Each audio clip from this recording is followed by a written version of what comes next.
Alhamdulillah sehat. Silakan duduk Bapak. Ya, terima kasih. Nah, apa kabar Pak? Iya sehat, Pak Muis. Begini Pak An, Ya. saya dari calon guru penggerak akan melakukan wawancara kepada Bapak selaku Kepala Sekolah SMP Nusa Plus Pak ya. Betul. Ya. Ini sebagai tugas saya CJP dalam demonstrasi konseptual, yaitu pada modul 3.1 tentang pengambilan keputusan seorang pemimpin. Baik Pak, Ya. untuk pertanyaan pertama, selama ini bagaimana Bapak dapat mengidentifikasi kasus-kasus yang merupakan dilema etika atau rujukan moral? Ya, terima kasih pertanyaannya. Yang pertama, cara saya mengidentifikasi kasus-kasus tersebut adalah dengan mengumpulkan fakta-fakta yang ada. Kemudian saya menganalisa dari kasus-kasus yang terjadi itu apakah termasuk daripada etika, dilema etika atau rujukan moral. Selanjutnya, selama ini bagaimana Pak Am menjalankan pengambilan keputusan di sekolah, terutama untuk kasus-kasus di mana ada dua kepentingan yang sama-sama benar atau juga sama-sama mengandung nilai kebajikan. Oke. Kalau kasusnya seperti itu, jika ada kasus-kasus yang memiliki dua kepentingan dan keduanya itu benar, yang saya lakukan adalah berusaha mengenali masalah yang ada, kemudian menentukan siapa yang terlibat. Selanjutnya saya akan melakukan pengujian benar atau salah dalam pengambilan keputusan terhadap peraturan, profesionalisme, dampak pada publik, intuisi dalam kasus tersebut. Baik Pak An, kita berlanjut pada pertanyaan berikutnya. Biasanya pada pengambilan keputusan itu ada langkah-langkah dan prosedur seperti apa, langkah-langkah dan prosedur seperti apa yang Pak An lakukan selama ini, hal-hal apa saja yang selama ini dianggap efektif dalam pengambilan keputusan pada kasus-kasus dilema etika. Ya, untuk yang pertanyaan seperti itu, yang pertama saya akan mengumpulkan dulu para wakil-wakil saya, para pembantu saya, kira-kira untuk kasus yang tersebut mana yang lebih kita utamakan untuk kedepannya, mana yang lebih baik kedepannya, sehingga tidak ada diskomunikasi antara atasan dengan bawahan, dan tetap harmonis, baik itu orang yang membuat kasus maupun orang yang memutuskan, seperti itu. Terima kasih jawabannya Pak An. Kita berlanjut pada pertanyaan berikutnya. Hal-hal apa saja yang selama ini merupakan tantangan dalam pengambilan keputusan pada kasus-kasus dilema etika? Ya, terima kasih Pak Muis. Untuk yang pertanyaan nomor 4 ini, saya akan mempertimbangkan kembali kira-kira keputusan saya ini apakah melanggar hukum atau tidak, seperti itu. Kemudian lebih banyak mudaratnya ataupun manfaatnya, seperti itu. Kalau dirasa dua-duanya mengandung manfaat, mana yang lebih manfaat untuk kedepannya? Dan kalau dirasa keduanya itu mempunyai mudarat atau bahaya, kita ambil bahaya yang paling sedikit, seperti itu, mudarat yang paling sedikit. Terima kasih jawabannya Pak An. Kita berlanjut pada pertanyaan berikutnya. Hal-hal apa saja yang selama ini merupakan tantangan dalam pengambilan keputusan pada kasus-kasus dilema etika? Yang menjadi tantangan saya ketika mengambil keputusan adalah yang pertama, karena kita di sini memiliki banyak pikiran, kemudian kita tinggal bersosial, kadang-kadang ada saja yang tidak merasa puas dengan keputusan yang kita buat, tapi di satu sisi saya untuk menjawab ketidakpuasan tersebut adalah mempersiapkan argumen-argumen ketika ada pertanyaan-pertanyaan yang dilontarkan kepada saya seperti itu.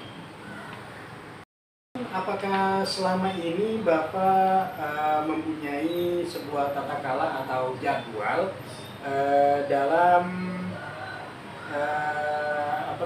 penyelesaian sebuah masalah dilema etika, dan apakah Bapak langsung menyelesaikan di tempat ketika ada masalah-masalah tersebut?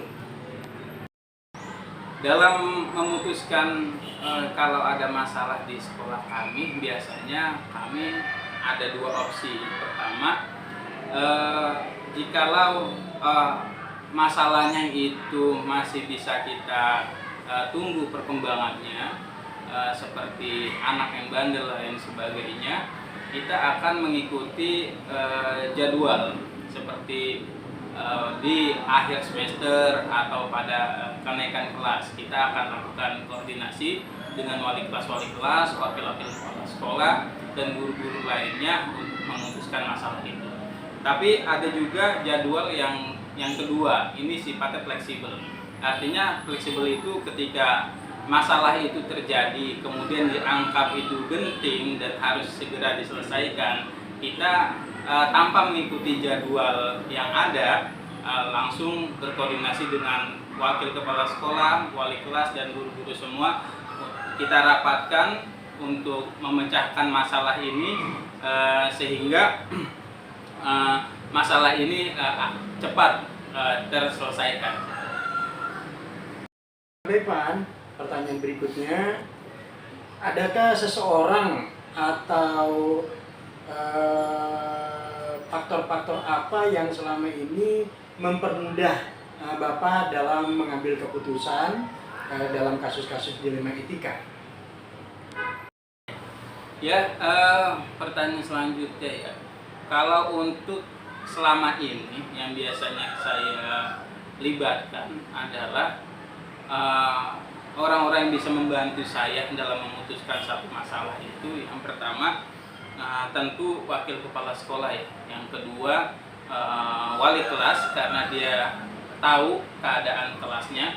Kemudian yang ketiga, guru-guru barangkali ya, sebagai orang yang melakukan proses pembelajaran di kelas.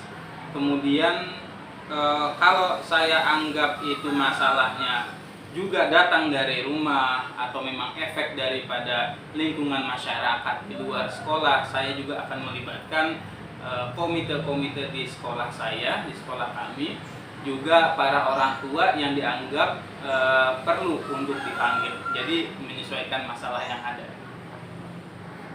Ini mungkin pertanyaan terakhir. Dari semua hal yang telah disampaikan oleh Bapak, dan apa yang menjadi pelajaran yang Bapak petik dan pengalaman Bapak dalam mengambil keputusan dilema etika? Terima kasih pertanyaannya.